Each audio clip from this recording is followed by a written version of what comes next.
ब्रह्ममुरारिसुरार्चितलिङ्गं निर्मलभासितशोभितलिङ्गम्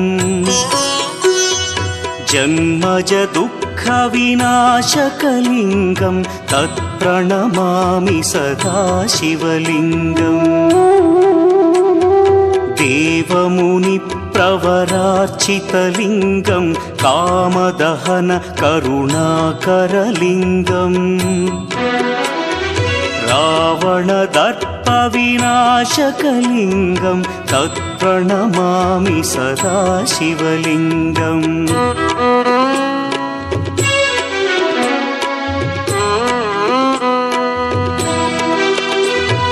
सर्वसुगन्धसुलेपितलिङ्गं बुद्धिविवर्धनकारणलिङ्गं सिद्धसुरासुरवन्द्यं